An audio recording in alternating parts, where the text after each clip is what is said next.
What is good, guys? It's your boy Smith. Today I wanted to have a different conversation. Normally we talk about the animals and the enclosures that the animals go inside, but I don't never really talk about the plants. So today we're going to talk about some of the plants I like to use. Terrariums for the paludariums, vivariums, for all the enclosures. Indoor and outdoor. Your boy Smith, this is All Things Living. Let's go.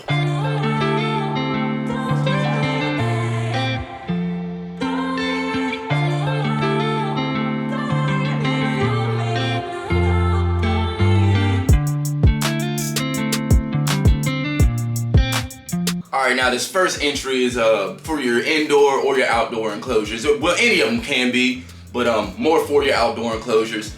I'm talking ficus or fig trees. Now fig trees are super amazing for providing like really nice cover for your animals, nice shaded spots. And they also produce this really amazing fruit, figs, that almost every animal on the planet eats. Insects, the birds, mammals. There's so many animals that eat figs. It's actually insane, the amount of ficus trees that there actually are. And I think the animals have had a lot to do with the spreading of the tree itself. You know, you've got birds eating the fruits and the seeds, carrying them wherever they go. You've got mammals, you've got insects. They've got this specialized type of wasp called the fig wasp that actually is responsible for pollinating the trees, and it's crazy. The fig wasp is kind of cool. Fig trees are really good for your enclosures. I wouldn't use them in anything that has like a really heavy bodied animal in it.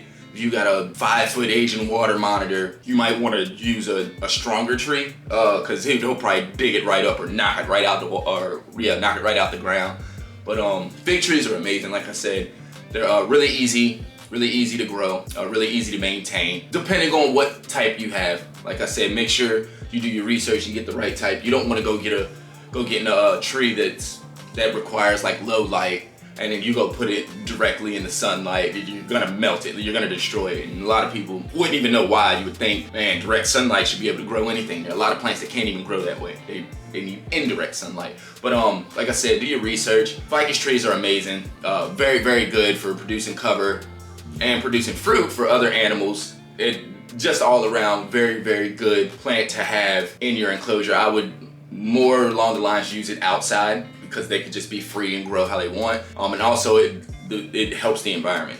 You're producing figs for your fruits for everything. So I think it'll just create a cool like environmental base inside and outdoor enclosure. Ficus is just amazing plants. Coming in next is ferns. Now ferns are some of my favorite plants to use in enclosures. I like to use these in a lot of the indoor enclosures. You can use them outdoor too. When a fern is grown outdoors, they get out of control. They grow to be some of the most beautiful plants on the planet. But you can use them in indoor enclosures too. There are many different ways that these ferns grow. Some of them grow more like bushes, where they'll just put out a bunch of branches and bush out. And then some of them grow like almost like a carpet, where they'll just fan out across the ground. And it really just depends on what look you're going for with your enclosure, and also the temperature, humidity, and the amount of light, because you know you can't just go giving any plant direct sunlight or indirect. You gotta really pay attention to the type of sunlight these plants need. But a fern will provide nice cover inside of your indoor enclosure. I like these plants because their branches aren't too thick, so you can kind of get in and move things around without destroying the plant or destroying your enclosure. And it won't cause too much damage to your animals if they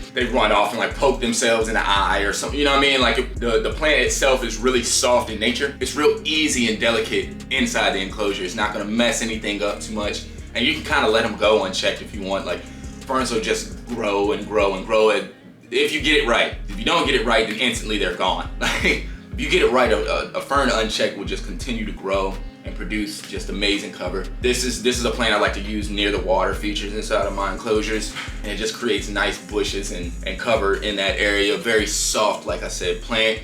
Beautiful. Ferns are amazing for indoor enclosures. All right, guys, coming in next on the list, we got the Philodendron. I love this this plant. I just used one in one of my red-eye crocodile skink enclosures. It was the, I think, golden goddess philodendron or something like that. This plant, I didn't realize how big it was growing, but when I went in to check on my animals, the philodendron, it grew like 3 feet. It grew to one side of the enclosure and then wrapped back on itself and then grew back to this and then wrapped back on itself and grew back that way.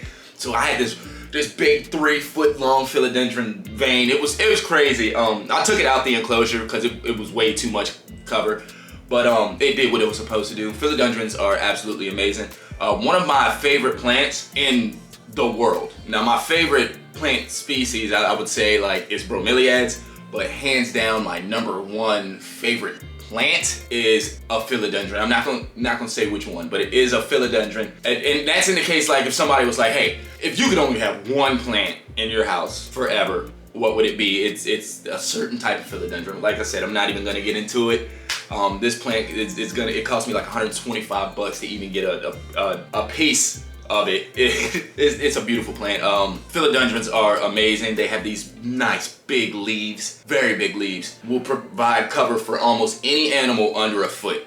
If you're using them for your geckos, your cave geckos, anything that's under a foot, philodendrons inside of your enclosure, I think will do perfect. They have these really nice, beautiful heart-shaped leaves. They come in many different colors, and they're really easy to grow, very easy to keep alive. This plant, I don't think it's toxic or anything like that to any, I'm not exactly sure, but I don't think it's like toxic or anything to any of your animals, so it's safe to use in your enclosures. And like I said, it grows so fast, Unchecked, this plant will literally take over your entire enclosure. I didn't even realize that it was doing this, and it did it anyway.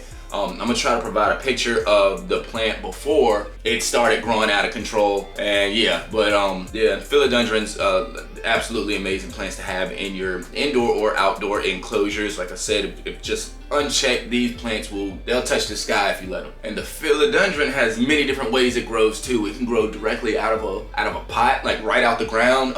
It can be an epiphyte, so that vein that'll actually grow out, and that can attach to things like walls and fences and stuff, and then actually create a way of reaching up and climbing. These plants will grow around the trunks of trees and then climb the entire tree all the way to the top with one of the veins, and just boom, now that's 20 feet in the air.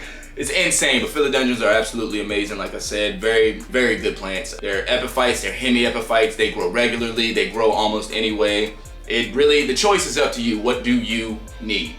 All right, next we're gonna talk about Fittonia, or the nerve plant. Now this is a plant that is native to like subtropical areas. It doesn't even grow that big. They'll grow about 5 to 8 inches tall. They usually just bush out, get very, very big. Now, these plants have so many different colors. I love this plant. I like to just look at it. Anytime I'm looking at an enclosure and I think, man, this enclosure needs a little bit of pop. This enclosure needs a little bit of color. Fittonia, always. It's hands down. There's no arguing, none of that. And that's because when unchecked, this plant won't go crazy. You can just come in and clip it from time to time and keep it where it's at, but it provides so much color. The pops that it provides is just absolutely insane. You got your red and whites, you got your green and white. The colors that this plant comes in are just absolutely amazing. You can use this plant to contrast other colors inside the enclosure, vice versa. Also, the branches, they're not very thick. They're not too strong, once again, so this is a plant that is very safe for the small critters inside of your enclosure. They're not gonna injure themselves. They have something, a little coarse to rub up against to help them with shedding, things like that. It's gonna help hold humidity. Overall, I just think these plants are just absolutely amazing. They're not gonna take over too much space. They're not gonna put you in a really messed up spot where you gotta come in and just take out the entire plant because it's overgrown the entire enclosure. No, Fittonias are gonna stay relaxed. You can keep them trimmed. They'll stay to themselves and provide amazing colors to help contrast whatever you got going on inside the enclosure. Fittonias or nerve plants, go get you one. All right, you guys, the next entry on this list is pothos or however you say it. This is by far the easiest plant on the planet to grow, maintain, recover, propagate. This plant is so easy to grow. I'm gonna be 100% real. I've got pothos in almost every one of my enclosures, and all of this pothos stemmed from one plant I bought like 2 years ago. I still have the hanging plant sitting outside right now, and it's still growing. I just from time to time go out there and take clippings. I bring them inside and I plant them, and then they just go crazy. Pothos is super easy to grow. You can plant it directly into soil and it'll grow roots that way. The way I do it is I usually plant it directly in the water. I'll put them in like a jar, put a couple clippings into a jar, and then they'll spawn roots in the water. That's how I propagate them. But arguably the easiest plant to, like I said, maintain, recover.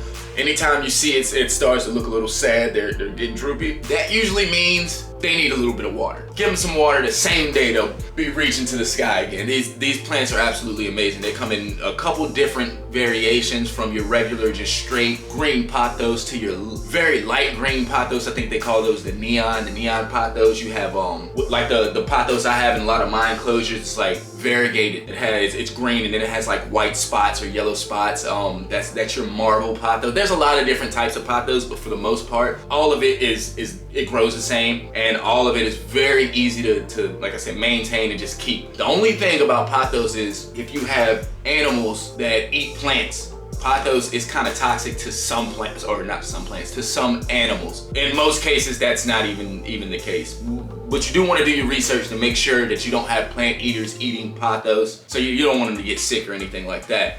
Other than that though, like I said, this plant is absolutely just it's like hands down the #1 plant to go to for bioactive builds. It's very hardy. And if let go, this plant will grow almost forever. A good mature pothos vine is 20 to 25 feet long. A mature plant vine is 20-25 feet long. And that just goes to show you how far these plants will extend out. They'll grow up the wall, across the floor. They really don't care. They'll attach to any surface. They'll grow on your roof. Pothos will find a way to make it happen. This is a very, very strong, very hardy plant. Very, like I said, easy to take care of. I would recommend this plant for almost any enclosure build, inside or outside. It's a very good plant. And once again, you just want to keep an eye on the actual like health of the plant. If you see that your leaves are getting yellow and wilting, that usually means that it's too much water, right? And then in the other side, if it's looking droopy and sad, it usually means there's not enough water. Just pay attention to your plant. This plant recovers very well. It responds very well to attention. Alright you guys, and my absolute favorite genus or species of plant to use goes to the Bromeliad. Not just any Bromeliad, the Guzmania Bromeliad. These plants are so beautiful. They literally just reach out like really big flowers, huge petals. These things are amazing. Now the flowers on the top of the Bromeliad, they change. There's different types of flowers. They have different reasons for being the way that they are. Now the Bromeliad, it's really strange how this plant actually takes in water, because it won't take in water like through its roots like a plant will traditionally. It like reaches out and it creates these pockets for water to go in through the top. So it holds water in the top of the plant, and it just takes the water as it needs it. It's I don't exactly know how it works, but rather than watering the roots, you put water in the top of the plant. It's kind of cool. It's kind of cool. The flowers, they're absolutely beautiful. These things, they'll reach, I don't know, about a foot off the top of the plant, and you can get yellows, reds, purple, pink, turquoise. There's all the green, yellow. I've had literally every single one of those colors inside of my house. This plant is absolutely amazing. It's very good for enclosures. Like I said, it's extremely hardy. The way you water it, like I said, is just different. So put water in the top, you can just leave it for like a week. Just leave it for a while. It's gonna be perfectly fine. They create immense cover. I had one of my Bromeliads grow directly to the top of the enclosure, right to the top, in my 75 gallon, right to the top of the enclosure. I had to take it out and put it outside. Very good for your dart frogs. I use them a lot in my red-eye crocodile skink enclosures because, like I said, they just produce a lot of cover. And usually the more cover your animal has, the more safe they feel inside their enclosure. So it just makes a more cohesive environment for everybody, for me, for them, for the plants. These are just amazing plants. Very easy to, how do I say, propagate. The plant itself, we call them the mother plant, the bromeliad. So it's like your mother plant, and it'll grow pups, little bromeliads that spawn off the side of the mother plant. You get you a nice little clean cut. Now you can plant it in a potter like traditionally, or you can hang it on the wall, put it in a planter on the wall, glue it to a branch. The bromeliads are epiphytes too, so they don't, like I said, they don't have traditional root systems where they take in water through their roots. They usually bond to the side of another plant or a big tree way up in the canopy, catch the water. That's how they live their lives. Like I said, it's just a beautiful plant, hands down my favorite plant to use in any enclosure. They're very easy to propagate. And as soon as you start to see the pups coming in, you can just take them off, and now you've got more bromeliads of the same kind. Whatever color flower that you had, that's usually the same color flower that's gonna come from the pups. When we add our sister business to All Things Living, there's gonna be a plant side, all plants, and you better believe Guzmania bromeliads are gonna be a staple in the All Things Living plant side. But yeah, those are just some of the plants that I like to use in our enclosures. We're gonna be doing outdoor enclosure builds as soon as we get the house and everything straight there. I just wanted you guys to kind of step into mind of how I use these plants, or what plants I like to use, or for what purpose. A lot of this is really just to create color and pop inside the enclosure, so the animals don't feel not at home, I guess. I want these animals to feel as at home as possible. So we try to bring a little slice of a little slice of the forest indoors, and give these animals everything that we possibly can. Anyways, that was the video. I hope you guys got some suggestions, or were able to come up with something from this. Thanks for tuning in. Those are some of the plants I love to use in my enclosures. I love all these plants, like I said, but some of these plants are just out of this world, man. When you look at them up close, it really looks like you're watching Avatar or something.